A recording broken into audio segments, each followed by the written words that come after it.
Welcome back, Chiefs. Hope that today is a good day. Was a good day or will be a good day as any other, and as always, what's about to unfold is an exceptionally well-known tale that echoed throughout the Southeast Asian expat corridors a year or two prior to COVID. We decided to repackage and retell this story as a reminder and precaution, since these cases happen more often than what you'd expect but are either not reported, overlooked by law enforcement, or more frequent than often, just recorded as a blotter report, which is simply a protocol that allows law enforcement to keep records of happenings within their jurisdiction. It just makes them look like they are doing something worthwhile on taxpayers' salary while waiting for their shift to end. Building on that, it's worth highlighting now, if you're a fan of the country like I am, that aside from all the majestic charm and cheap living, grand luxurious conditions that most expats come here seeking, it is also one of, if not the most corrupt Christian country in Southeast Asia, where flashing a little bit of extra wealth can not only get you out of trouble but also into trouble. Deep trouble when locals conspire in the conclusion that you can afford leisure. It's when they assume that you have money that you can afford to lose, and into their pockets. Life as a foreigner here often feels like living under a glaring spotlight, where you're a walking ATM. The locals, with their sharp eyes and quick wits, are always ready to read your every move, ready to pounce on every chance, ready to withdraw what they can, when they can, from your pockets. Filipinos often possess a type of social cleverness, or maybe even street smart and intellect, that might astonish the average Western newcomer who assumes they have the lay of the land all figured out. It's not wrong to lend a hand here and there, but learn to discern real friendship from genuine friendship. Moving on, this is no laughing matter but is a serious threat, which is quite scary because, as a target, your entire experience here can become twisted into a web of deception, thus fabricating your reality and even your very own existence. This may even result in trauma, deep-seated trust issues, and a profound sense of disconnection from who you thought you were or what you thought you would find here in this part of the world. The harsh realities of life in the Philippines can tarnish the dream of a captivating land, leaving you spiraling down a rabbit hole like Ellis, or caught in a Matrix-like scenario like Neo, where you believe your own conscience, valid through your own but fabricated experiences. For some, the struggle may run so deep that they remain unaware of the psychological battles and symptoms that they are facing day by day. It's more often an unforgiving experience in light of exposure that will leave most in misery when thinking about their time and effort in flying halfway across the world to an enchanted land that enticed their entire reason for existence, only to be sucked into a version of Hotel California by the Eagles where you can check out anytime you like, but you can never leave. These complexities have the capacity to corrupt your mind and soul, even altering your entire train of thought. They have the potential to shake your core foundation and push you onto a path of redemption, an unending circle where the answer lies within yourself through redemption and not by revenge. Learning to understand these intricacies, knowing that they exist and dealing with them, is a versatile trait that may or should also apply to other facets of life abroad as an expat, and not only in the Philippines. Before we get intimate with this chronicle, bear in mind that if you've heard this story before, then may it serve as a cautious reminder. If this will be your first time, then maybe you should take it as a warning. Either way, ease into your recliner, free your mind from judgment, and let it serve as a lesson that we can all learn from.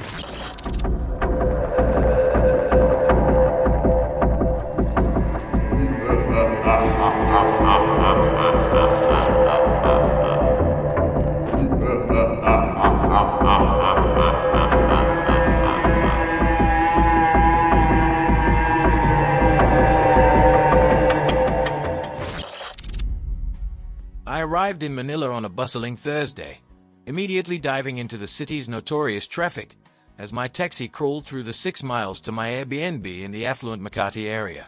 Nestled within the stunning Gramercy Residences, Manila's tallest building at 76 floors, my surroundings were a dizzying blend of luxury, with the Trump Tower looming nearby, setting the stage for a starstruck adventure.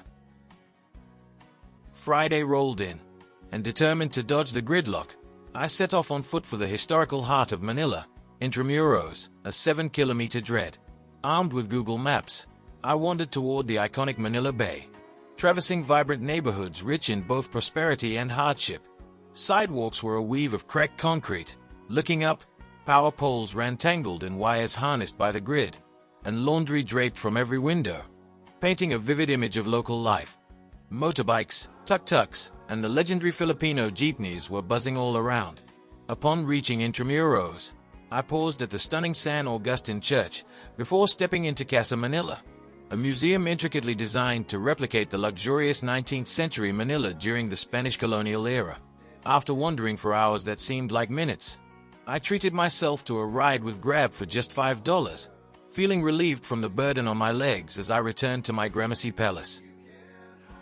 Saturday dawned with a laziness that beckoned me to the nearby Salcedo market, known for its exotic food on offer. As I browsed through the stalls filled with Filipino and international delights, the hour was too early for lunch, prompting me to stroll down Makati Avenue instead. The urban landscape was somewhat lacking, an array of unremarkable skyscrapers, bank buildings, and familiar fast food chains, including the popular Jollibee that made everything even more bland. On my way back to the market, I crossed paths with a 60-year-old woman wielding an umbrella against the sun. She asked for directions to Salcedo Market, and I gladly offered to join her since I was heading that way. Introducing herself as Leah, a chef from Alicos, she shared her life, married at 15, a widow for a decade, and a proud grandmother of 15. Upon arrival, we settled in together, and Leah insisted on treating me to a true Filipino meal, starting with a refreshing mango drink. As the culinary delights of barbecue pork skewers, chicken adobo, and empanadas filled our table, two of Leah's friends, the business-savvy Afel and the younger Ketty, joined us, eager to share their local knowledge. The women invited me along to a cheaper market for clothes. Though I'm not a big shopper, the prospect of an authentic experience with locals was too tempting to decline. We hopped onto a local bus to Baclaran Market, a vibrant hub where umbrellas created a maze of stalls with incredibly low-priced goods.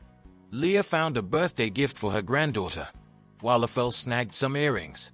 As the heat and noise intensified, it was time for a drink. They kindly persuaded me into joining them for a local beer and a jeepney ride, a typical perfect Filipino experience. At a nearby karaoke bar, Leah's nieces, eager to practice their English, joined us. As the drinks flowed, so did the singing. Leah was in her element, belting out iconic songs by the Carpenters and Bonnie Tyler. I mistakenly thought the events unfolding would lead to meaningful friendships, but subtle warnings began to prick at my intuition when one niece took an unusual interest in my phone. Around 4 p.m., one of them suggested a shopping trip to the huge Mall of Asia, which sounded perfect. We piled into a Grab taxi, but a stop at a Jollibee for more food seemed strange. Then, the ride took longer than expected, and my confusion deepened as something felt off. The next moment that anchored me back into reality was a hazy Sunday around noon, as I found myself stumbling away from a bank in close proximity to my Airbnb.